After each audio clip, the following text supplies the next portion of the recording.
기쁘신 뜻대로 우리를 예정하사 예수 그리스도로 말미암아 자기의 아들들이 되게 하셨으니 그가 사랑하신 자 안에서 우리에게 거저주시니가 그의 은혜의 영광을 찬양하여 하였느니라. 우리는 그리스도 안에서 그의 은혜와 풍성함을 따라 그의 피로 말미암아 속량 곧 죄사함을 받았느니라. 그가 모든 지혜와 청명을 우리에게 경치하게 하사 그 뜻의 비밀을 우리에게 알리신 것이요 그의 기뻐하심을 따라 그리스도 안에서 때가 찬 경륜을 위하여 예정하신 것이니 하늘에 있는 것이나 땅에 있는 것이 다 그리스도 안에서 되게 하려 하시니라. 모든 일을 그의 뜻의 결정대로 일하시는 이의 계획을 따라 우리가 예정을 입어 그 안에서 기업이 되었으니 이는 그가 그리스도 안에서 처음부터 바라고 그의 영광의 찬송이 되게 하려 하시니라. 그 안에서 너희도 진리의 말씀 곧 너희의 구원의 복음을 듣고 그 안에서 또한 믿어 약속의 성령으로 인치심을 받았으니 이는 우리의 기업의 보증이 되사 그 얻으신 것을 속량하시고 그의 영광을 찬송하게 하려 하시리라. 아멘. 잠시 마스크를 좀 벗겠습니다. 오늘 말씀을 준비하면서 이 시대에 여러 가지 삶의 변화와 질병과 또 재난 속에서 삶의 변화들이 일어나는데 이러한 많은 변화들, 삶의 변화 속에서 과연 그리스도인 하나님의 백성, 하나님 나라의 백성, 하나님 나라를 소망하며 사는 사람들, 즉 그리스도인의 정체성에 대해서 많은 생각을 하게 됩니다. 그리스도인이 이 세상에서 일어나는 여러 가지 변화 속에서 그 정체성을 잃지 않고, 여러분들 잘 안다시피 정체성이라는 말은 변하지 아니하는 존재의 본질을 깨닫는 성질이죠. 변하지 않는 존재, 절대 변하지 않는 존재. 이 바람이 불어도 변하지 않고, 태풍이 와도 변하지 않고, 우리가 생각하지 못한 상상하지 못한 엄청난 질병이 와도 변하지 않는 그러한 정체성의 그 성질을 깨닫는, 그리고 그 깨달음의 삶을 사는 그러한 것이 바로 정체성인데, 그리스도인의 정체성, 그리스도인의 정체성을 이 시대에 과연 가지고 살고 있는가라는 것을 생각해 보게 됩니다. 오늘 이 사도 바울이 에베소 교회에 편지를 보낼 때 에베소 교회도 참 혼란스러운 상태였습니다. 많은 신학자들이 얘기하기를 이 에베소 교회의 안에 여러 가지 각종 거짓 루머들, 이단 사상들과 함께 또 그 이단 사상들을 아주 교묘하게 포장을 해서 교회 안에서 잘못 가르치는 거짓 교사들이 많이 있었다는 것입니다. 에베소 교회뿐만이 아니라 초대교회 어느 교회든 그러한 이단 사상을 가진 거짓 교사들이 많은 하나님의 백성들의 정체성을 흔들면서, 그리고 그 정체성을 가지고 사는 삶에 하나님의 뜻대로 살지 못하게 하는 그러한 일들이 비일비재하면서 그것을 통해서 교회가 혼란스러워졌다는 것입니다. 그리스도인이 정체성이 흔들리면 교회가 흔들리게 됩니다. 왜 그런가? 교회 안에는 교회가 왜 존재하는 것인가? 그리스도인들이 있기 때문에 존재하는 것이죠. 예수님을 믿는 사람들이 있기 때문에 존재하는 것이죠. 그런데 그 예수님을 믿는 그 믿음에 흔들리는 가운데서 교회도 흔들리게 되었다는 것입니다. 그래서 이 사도 바울은 에베소 교회에 편지를 쓰면서, 그것도 이 사도 바울이 자기의 그 상황이 어쩌면은 그 에베소 교회에 있는 성도들보다 더 힘든, 감옥에 있으면서 내일 일이 어떻게 변할지를 모르는 그러한 어려운 상황에서 이 사도 바울은 그리스도인의 정체성이 흔들리면 안 된다. 다시 바꿔 얘기하면은 하나님을 믿는 하나님의 백성으로서의 그 믿음이 흔들리지 않는 그러한 삶을 살아야 됨을 이 첫 번째 1장 인사를 시작하면서 바로 그것을 강조하고 있는 것을 우리는 보게 됩니다. 오늘 우리가 나눈 이 말씀에서 계속해서 반복되는 말이 있죠. 그 말이 무엇이냐면 바로 그리스도 안에서라는 것입니다. 그리스도 안에서, 그리스도 안에서, 그리고 하늘에 속한 그리고 모든 신령한 복을 우리에게 주셨다. 누가 주셨느냐? 우리 주 하나님께서 주셨다는 것입니다. 하나님께서 그리스도 안에서 하늘에 속한 모든 신령한 복을 우리에게 주셨는데, 그 주심에 합당한 삶, 바로 그리스도인의 정체성을 가지면서 살아가는 그 삶에서 어떠한 경우에라도 그 정체성이 흔들리지 말아야 된다는 것입니다. 이래서 교회뿐만이 아니라 그 시대에 있었던 모든 교회들, 또 지금 이 땅에 있는 하나님의 교회들, 그리스도인들이 모인 곳에서는 그리스도 안에서 하나님께서 주신 신령한 복을 누리고 있음을 믿고 절대로 흔들리지 않는 그러한 신앙의 삶을 경주해야 된다는 것을 선포하고 있는 것입니다. 그리스도 안에서, 안이라는 이 헬라어는 또 다른 의미로 우리에게 다가오고 있는 것입니다. 이 세상 속에 있는 것이 아니라 바로 예수 그리스도 안에 있다는 그 존재를 확실히 선포하는 단어가 바로 N이라는 것입니다. 저와 여러분은 예수 그리스도 안에 있는 존재입니다. 그 정체성이 흔들리면 안 됩니다. 예수 그리스도 안에 있는 저와 여러분이 이제 오늘 사도 바울이 에베소 교회에 선포한 이 말씀 가운데서 저와 여러분 오늘 이 시대에 우리 한국교회와 우리가 또 포괄적으로 좀 더 깊게 우리 교회를 살펴보면서 이 교회 안에 존재하는 저와 여러분 그리스도인들이 정말로 주님이 원하시는, 사도 바울을 통해서 주님께서 원하시는 그 정체성을 가지고 살아가기를 원합니다. 오늘 사도 바울은 그리스도인의 정체성이 흔들리지 않기 위해서 세 가지를 꼭 기억하라고 합니다. 그 세 가지가 무엇인가? 오늘 이 시간 하나님의 음성으로 들으시고요, 우리 심령 깊이 뿌리 박아서 흔들리지 않기를 원합니다. 첫 번째는 바로 9절입니다. 9절 말씀 다 같이 한번 읽어보겠습니다. 시작. 그의 기뻐하심을 따라 그리스도 안에서 때가 찬 경륜을 위하여 예정하신 것이니. 아멘. 우리가 그리스도인의 정체성을 잃지 않기 위해서 사도 바울을 통해서 하나님께서 선포하신 귀한 말씀의 첫 번째 기억해야 될 것은 바로 때가 찬 경륜이라는 것입니다. 근데 경륜이라는 말을 우리가 먼저 이해를 해야 되겠죠.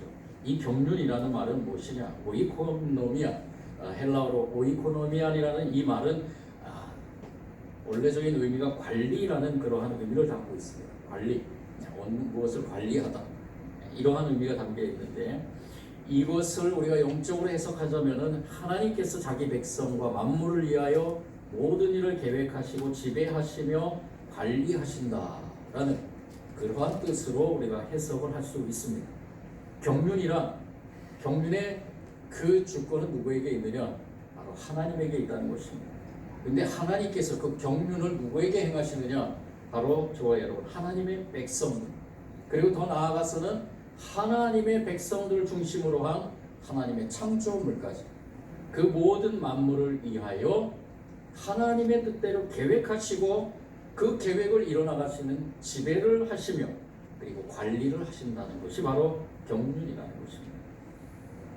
하나님은 우리를 예정하시고 택하셨습니다. 5절 말씀입니다. 그 기쁘신 대로 우리를 예정하사 예수 그리스도로 말미암아 자기 아들들이 되게 하셨다. 저와 여러분 정말로 이것만 생각하면은 얼마나 감격스럽고 기쁜지요. 감사가 넘치는지요. 하나님이 나를 택하셨다는 거예요. 여러분들을 택하셨다는 것입니다. 그 누구보다도 저와 여러분을 택하셔서 예수 그리스도로 말미암아, 예수 그리스도의 십자가의 죽으심으로 말미암아 그 보혈로 인해서 저와 여러분을 하나님의 아들로 삼으신 겁니다. 이것이 경륜입니다. 그리고 그리스도 하나님의 아들이 되게 하셨고, 그리고 하나님을 더 나아가서는 찬양하게 하신 6절로 이는 그가 사랑하는 자 안에서 우리에게 거저 주시는 바 그의 은혜의 영광을 찬송하게 하려는 것이라. 이것이 바로 하나님의 경륜이라는 것입니다. 이 경륜, 하나님의 뜻, 우리는 이렇게 또 표현할 수 있겠는데, 이 경륜을 우리가 크게 두 가지로 볼 수 있습니다. 그것은 바로 시간과 장소인데요. 하나님의 경륜은 모든 시간, 우리가 생각하지 못하는 그 시간까지도 하나님께서 그 경륜에 포함시킨 것입니다. 곽선희 목사님은 설교 중에서 이런 말씀을 하셨습니다. 우리는 지금 어느 시간에 초점을 맞추며 살아가고 있는가? 출발지의 시간에 초점을 맞추며 살아가고 있는가? 아니면 목적지의 시간에 초점을 맞추며 살아가고 있는가? 하나님의 시간, 카이로스에 초점을 맞추는 사람은 목적지에 초점을 맞추는 사람이라는 것입니다. 우리가 눈으로 보이고 우리가 만든 그 시계라는 것을 통해서 시간, 1시간, 2시간, 3시간 이렇게 흘러나가는 그 시간 말고요, 하나님이 작정하신, 하나님이 예정하신, 하나님이 계획하신 하나님의 시간, 그 카이로스에 맞춰서 사는 사람들이 바로 목적지 시간에 초점을 맞추는 사람들이라는 것입니다. 저는 이 말씀에 동감합니다. 하나님의 시간은 그리스도 안에서 때가 찬 하나님의 경륜이라고 말할 수 있다는 것이죠. 내 시간에 하나님의 시간을 맞추지 않고 하나님의 시간에 내 시간에 맞추어 사는 사람들이 바로 그리스도입니다. 그것을 잊지 말아야 된다는 거죠. 그리스도인의 정체성에서 우리가 반드시 생각해야 될 것은 내 시간에 맞춰서 사는 것이 아니라 하나님의 시간에 맞춰서 사는 것. 하나님이 내 점심시간을 원하시면 그 시간도 내어줄 수 있어야 되고, 하나님이 내 잠자는 시간을 원하시면 그 시간도 내어줄 수 있어야 되고, 하나님이 내가 일하는 시간을 원하시면 그 시간이 비록 내주기가 어렵다고 생각하지만 하나님 그 시간을 통해서 하나님의 계획이 이루어진다는 믿음을 가지고 그 시간을 내어드릴 수 있어야 돼요. 하나님에게 우리의 시간을 계획하고 관리하고 지배하게 해야 된다는 것입니다. 저와 여러분, 그리스도인의 정체성을 가지고 살기를 원합니다. 내 시간은 누구의 것입니까? 하나님의 것입니다. 분명히 기억하시기 바랍니다. 내 시간은 하나님의 것입니다. 하나님의 것임에 하나님께서 내 시간, 어느 시간, 어느 그 시간을 원하시든 그 시간을 기꺼이 드릴 수 있는 저와 여러분의 믿음의 고백이 되기를 원합니다. 장소도 마찬가지입니다. 우리가 머무는 곳, 이곳도 바로 하나님의 경륜에 포함되어 있다는 것이죠. 우리가 어느 곳에 있든지 그곳에 성령님께서 함께 하십니다. 우리 여러분 고백하시죠. 내가 어느 곳에 있든지 성령님이 함께 하십니다. 그 성령님이 함께 하심에 성령님이 우리와 늘 동행하시고 어디 있든지 보호하시고 이 세상의 어떤 악의 세력으로부터 우리를 지켜주신다는 것을 우리는 고백하고 있습니다. 그것이 바로 그리스도 안에서 이루어지는 하나님의 경륜입니다. 하나님께서 나를 예배 자리로 인도하시면 감사함으로 그 자리에 나와야 되고, 하나님께서 나를 기도의 자리로 인도하시면 아멘하고 나와서 그 기도의 자리로 서야 될 것입니다. 하나님께서 나를 찬양의 자리로 인도하시면 기쁜 마음으로 그 자리에 나와야 될 것이고, 하나님께서 나를 헌신과 봉사의 자리로 인도하시면 아무런 갈등을 가지지 말고 그 자리에 나와야 될 것입니다. 하나님이 저와 여러분을 원하신다면 어느 장소든 기꺼이 그곳으로 나옵니다. 우리가 이 시간에 예배 자리에 나와 하나님 앞에 예배드립니다. 또 우리의 헌신된 모습을 바라보기를 원하면서 예배 인도자로 보시면 그곳으로 나와야 되고, 그곳에서 하나님께 영광 돌리기만 하면 되겠죠. 그리스도인의 정체성에서 바로 하나님의 경륜에 저와 여러분이 있다는 그 믿음을 잃지 않는 것이 가장 중요하다는 것입니다. 어느 시간에 어느 장소에 있든지 저와 여러분은 하나님의 경륜 속에 있다는 것을 믿기를 원합니다. 그 믿음으로 살아가기를 원합니다. 두 번째로 우리가 기억해야 될 것이 있습니다. 10절 말씀입니다. 10절 말씀 다 같이 읽어보겠습니다. 시작. 하늘에 있는 통일되게 하려 하심이라. 아멘. 바로 그리스도인의 정체성을 잊지 않기 위해서는 그리스도 안에서 통일된다는 것을 우리가 꼭 기억해야 된다. 그리스도 안에서 통일된다는 것. 이 통일이라는 이 말은 머리라는 말과 그리고 합계, 총계라는 말이 담겨 있다 그럽니다. 그 통일이라는 것을 해석할 때 그리스도 안에서 만물을 지배하게 한다라는 것과 그리고 그리스도 안에서 하나가 되게 하려 하신다라는 두 가지 의미가 담겨 있다는 것이죠. 21절, 22절 우리가 읽지는 않았지만 이 두 절에서 밝히는 바와 같이 하늘에 있는 영역 세력이나 땅에 있는 것, 즉 모든 만물이 그리스도에게 복종하게 됨을 시사하고 있는 것처럼 그리스도 안에서는 모두 하나가 되어야 하고 그 하나됨으로 복종의 단계에 이르게 된다는 것을 나타내고 있는 것입니다. 그리스도 안에서 통일이 되는 것, 그리스도 안에서 우리가 먼저 하나가 돼서 그리스도 안에서 그 하나됨으로 예수 그리스도에게 복종하게 하는 이것이 하나님의 뜻입니다. 이것이 바로 저와 여러분을 하나님 자녀로 삼으신 것입니다. 그리고 그것을 통해서 하나님께서 이루어가시고자 하는 모든 일들을 저와 여러분을 통해서 이루어가신다는 것입니다. 그래서 우리는 하나님의 자녀 그리스도인의 정체성을 잊지 말아야 될 것이 바로 이것입니다. 저와 여러분은 그리스도 안에서 하나 된 사람들입니다. 다른 것으로 하나가 된 게 아닙니다. 어떤 것으로도 하나가 될 수 없습니다. 저와 여러분은 오직 그리스도로 하나가 되는 것입니다. 그리고 그 하나 되는 것, 예수 그리스도의 뜻에 따라서 우리가 그 복종함으로 나아가야 되는 것입니다. 아시아 일곱 교회의 가장 큰 문제가 분열이었습니다. 이단 사상에 흔들려서 하나님의 영광을 가리는 그러한 분열이 일어난 것이죠. 이러한 분열에 사도 바울은 그리스도 안에서 모든 만물, 하늘에 있는 것이나 땅에 있는 것, 모든 것들이 통일이 되어야 함을 강조하면서 이것이 하나님께 영광이라고 말합니다. 14절 말씀이죠. 이는 우리의 기업의 보증이 되사 그 얻으신 것을 속량하시고 그의 영광을 찬송하게 하려 하십니다. 하나님의 말씀 가운데서 우리가 이제 우리의 정체성을 올바로 알고 우리가 예수 그리스도로 하나가 됐습니다. 그리고 그 예수 그리스도의 뜻을 따라서 우리가 그 뜻대로 행함으로 하나님의 영광 가운데 존재하는 저와 여러분이 되기를 원합니다. 우리 교회와 교회에 속한 우리 모두는 하나님의 영광을 위하여 그리스도 안에서 통일을 이루어서 정체성을 세워 나가야 될 것입니다. 세 번째, 마지막으로 세 번째 11절입니다. 11절 말씀 다 같이 읽어보겠습니다. 시작.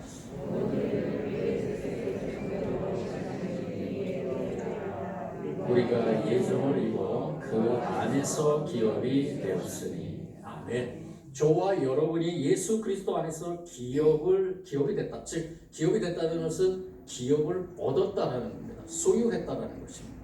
그것을 잊지 말아야지 우리가 그리스도인의 정체성을 가지고 살 수 있다는 것입니다. 그 기업은 무엇인가? 그리스도 안에서 우리에게 주어진 그 기업은 무엇인가? 이 기업이란 소유라는 의미를 갖고 있죠. 그리스도인들이 당연히 소유하게 될 것입니다. 소유하게 될 것을 의미하는 것입니다. 그리스도인이라면 당연히 소유하게 될 것이 무엇일까요? 그것이 무엇일까요? 그렇죠. 바로 하나님의 나라입니다. 저와 여러분이 당연히 소유할 것은 하나님의 나라입니다. 하나님께서 우리에게 기업으로 줄 것이 바로 하나님의 나라밖에 더 있겠습니까? 그렇지만 또 한 가지 생각할 것은 우리가 이 땅 가운데서 살아가는 가운데 하나님의 나라의 백성으로 살아가기 위해서 하나님께서 주시는, 우리는 그걸 축복이라고 얘기하죠. 물질의 축복, 또 건강함의 축복, 또 우리가 만나는 모든 관계 속에서 이루어진 가운데 하나님의 사랑을 나누는 귀한 축복, 우리가 영적인 축복과 육적인 축복, 이 모든 축복의 중심에 무엇이 있느냐? 바로 하나님의 나라가 있는 것입니다. 예수님께서는 이 땅에 오셔서 말씀을 선포하시면서 마태복음 5장, 6장, 7장 등에서 산상보험이라고 우리가 얘기하는 그 말씀을 통해서 하나님 나라를 선포하셨어요. 하나님 나라를 살아가는 축복, 우리 팔복이라고 얘기하는 것도 그 중심에 무엇이 있느냐? 바로 하나님의 나라가 있는 것입니다. 예수님께서 이 땅에 오심으로 인해서 하나님 나라는 선포되었고 하나님 나라는 실현되어 가고 있는 것입니다. 예수님이 다시 오실 때 그 하나님 나라가 완성되지만 저와 여러분은 성령님의 인도하심에 따라서 그 신령한 축복 하나님의 나라를 살아가는 사람들이라는 것입니다. 이것을 절대 잊어버리면 안 되는 것입니다. 그리스도인의 정체성을 우리가 확립하면서 살아갈 때 저와 여러분은 바로 하나님 나라를 기업으로 받은 사람인 것을 잊어버리면 안 된다는 것입니다. 어떠한 세력이 오더라도, 어떠한 우리의 사는 환경이 너무너무 힘들게 바뀌었을지라도 저와 여러분은 하나님의 나라를 살아가는 사람, 잊어버리서는 안 되는 것입니다. 그것조차도 하나님께서, 고난과 고통도 하나님께서 우리가 이 땅 가운데서 하나님 나라를 살아가게 하기 위한 채찍이라고 생각할 때 우리는 그것을 달게 받고 또 그것을 통해서 다시 한번 깨닫고 하나님 나라를 살아가야 된다는 것입니다. 몇 년 전에 이런 광고가 있었습니다. 공익 광고였는데요. 부모님은 멀리 보라 하고 학부모는 앞만 보라 합니다. 부모님은 함께 가라 하고 학부모는 앞서 가라 합니다. 부모님은 꿈을 꾸라 하고 학부모는 꿈꿀 시간을 주지 않습니다. 당신은 부모입니까? 학부모입니까? 제가 이 광고 볼 때마다 생각했어요. 나는 학부모인가 부모인가? 부모의 모습으로 돌아가는 길이 참된 교육의 시작입니다 라고 이렇게 말씀합니다. 제가 이 광고 보면서 우리 저 하나님께서 나를 보시면서 어떻게 말씀하실까? 하나님께서는 우리에게 앞만 보지 말고 멀리 보라고 하시지 않을까? 하나님께서는 우리에게 혼자 가지 말고 함께 가자고 말하고 계시지 않을까? 하나님께서는 우리에게 끝까지 소망의 꿈을 꾸게 하시고 계십니다. 하나님은 우리 아버지시기 때문에, 하나님은 우리 아버지시기 때문에 그 하나님 아버지가 우리의 손을 붙잡고 이 시간도 이 어려움을 이겨나가자라고 말씀하고 계시죠. 우리 그리스도인들이 그러한 정체성을 가지고 살아갈 때 하나님께서 주시는 귀한 은혜의 축복을 누릴 줄 믿습니다. 우리가 어떠한 어려움을 만나더라도 저와 여러분은 하나님의 자녀입니다. 하나님의 아들입니다. 그 믿음을 가지고 그리스도인들의 정체성을 확립해, 더욱더 확립해, 이 시대에 더욱더 확립해야 돼요. 누가 뭐라든 나는 하나님의 자녀고 예수님을 믿는 하나님의 백성임을 선포해야 될 것입니다. 그리스도 안에서 신령한 축복을 누리는 저와 여러분이 되기를 원합니다. 우리의 정체성을 깨닫기에 그리스도 안에서 우리가 모두가 하나가 되어서 더 견고한 믿음으로 그리스도인의 삶을 살기를 이 시대에 하나님께서 원하고 계십니다. 강한 믿음으로 승리하는 저와 여러분이 되기를 원합니다. 우리의 정체성을 그리스도 안에서 이루시기를 원하는 하나님, 이 시간 주신 말씀에 감사를 드립니다. 하나님의 경륜에 우리의 삶을 맡기며 살게 하여 주옵소서. 하나님의 영광을 위하여 우리가 하나님의 뜻에 순종하고 하나된 모습으로 살아가게 하여 주옵소서. 하나님께서 주신 기업을 감사함으로 받아 그 기업의 소망을 가지며 살아가게 하여 주옵소서. 예수 그리스도 안에서 우리의 정체성을 올바로 세우고 우리의 신앙이 더욱 견고해지기를 원합니다. 그 주신 축복, 하늘의 신령한 축복을 누리기를 원하오며 예수님 이름으로 기도드립니다.